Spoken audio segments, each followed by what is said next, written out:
from the United States Secretary Congress. Clinton, you can respond. Then we have to move on to an audience question. Look, it's just not true. And so please go you didn't delete them? Allow her to respond, please. Personal emails, not official. 33,000? Yeah, well, we turned over 35,000. So it was. What about the other 15,000? Please allow her to respond. She didn't talk while you talked.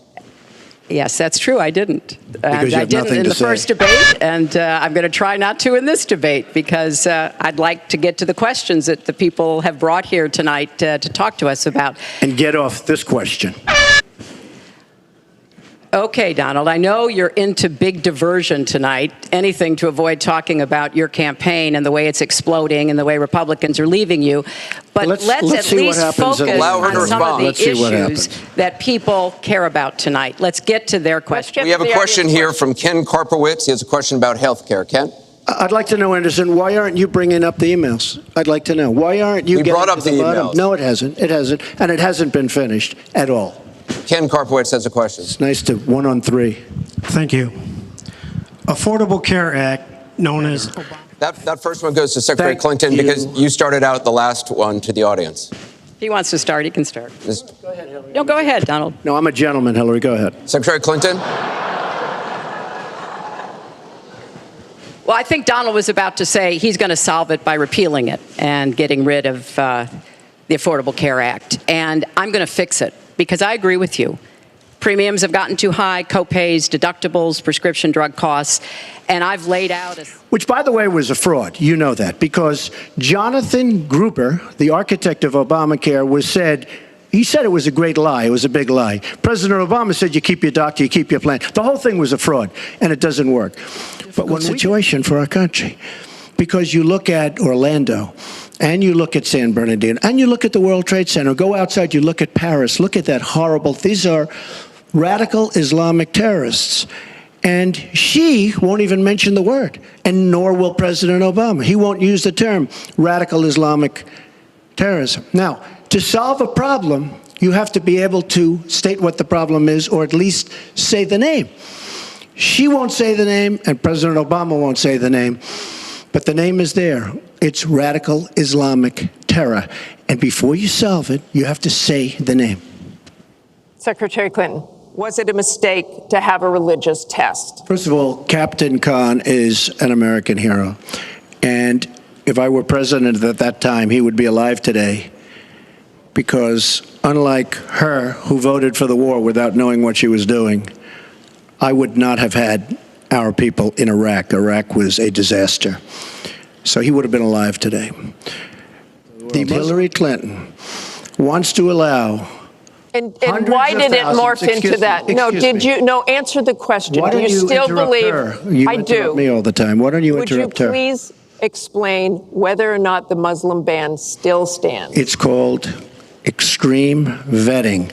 We are going to areas like Syria where they're coming in by the tens of thousands because of Barack Obama, and Hillary Clinton wants to allow a 550% increase over Obama. People are coming into our country like we have no idea who they are, where they're from, what their feelings about our country is, and she wants 550% more. This is going to be the great Trojan horse of all time. We have enough problems in this country. I believe in building safe zones.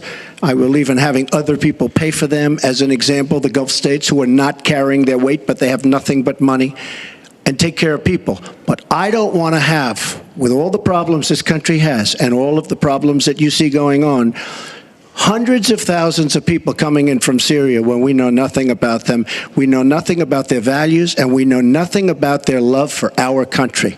And Secretary Clinton, let me ask you about that. Some very bad people. And I will tell you very strongly, when Bernie Sanders said she had bad judgment, she has really bad judgment, because we are letting people into this country that are going to cause problems and crime like you've never seen. We're also letting drugs pour through our southern border at a record clip. It's a horrible thing she's doing. She's got bad judgment, and honestly, so bad that she should never be president of the United States. That I can tell you. Thank you, Mr. Trump. I want to move on. This next question comes from the public. Secretary Clinton, you're out of time. Well, I think I should Mr. respond Trump. because it's so ridiculous. Look, now she's blaming She got caught in a total lie. Her papers went out to all her friends at the banks, Goldman Sachs and everybody else. And she said things, WikiLeaks, that just came out. And she lied. Now she's blaming the lie on the late, great Abraham Lincoln. That's one that I haven't. Okay, Honest Abe. Honest Abe never lied. That's the good thing. That's the big difference between Abraham Lincoln and you. That's a big, big difference. We're talking about some difference. But as far as now, the taxes are a very simple thing. As soon as I have, first of all, I pay hundreds of millions of dollars in taxes. Many of her friends took bigger deductions. Warren Buffett took a massive deduction. Soros, who's a friend of hers, took a massive deduction. Many of the people that are giving her all this money that she can do many more commercials than me took massive deductions. I pay out the tax code. And she could have done this years ago, by the way. She was a United States senator. She complains that Donald Trump took advantage of the tax code. Well, why didn't she change it? Why didn't you change it when you were a senator? The reason you didn't is that all your friends take the same advantage that I do. And I do. You have provisions in the tax code that, frankly, we could change. But you wouldn't change it because all of these people give you the money so you can take negative ads on Donald Trump. And I say that about a lot of things. You know, I've heard Hillary complaining about so many different things over the years. Oh, we should have done this. But she's been there for 30 years. She's been doing this stuff. She never changed, and she never will change. She never will change. Her donors took massive tax write-offs. So have you not paid personal federal income tax? A lot of my write-off was depreciation and other things that Hillary, as a senator, allowed. And she'll always allow it because the people that give her all this money, they want it. That's why. See, I understand the tax code better than anybody that's ever run for president. Hillary Clinton, and it's extremely complex, Hillary Clinton has friends that want all of these provisions, including they want the carried interest provision, which is very important to Wall Street people, but they really want the carried interest provision, which I believe Hillary's leaving. It's very interesting why she's leaving carried interest. But I will tell you that, number one, I pay tremendous numbers of taxes. I absolutely used it, and so did Warren Buffett, and so did George Soros, and so did many of the other people that Hillary is getting money from. Now, I won't mention their names because they're rich, but they're not famous, so we won't make them famous. Can you say how many? Depreciation. You know, she's given it to us. Hey, if she had a problem, for 30 years she's been doing this, Anderson. I say it all the time. She talks about health care. Why didn't she do something about it? She talks about taxes. Why didn't she do something about it? She doesn't do anything about anything other than talk. With her, it's all talk and no action. In the past, and again, Bernie Sanders, it's really bad judgment. She has made bad judgment, not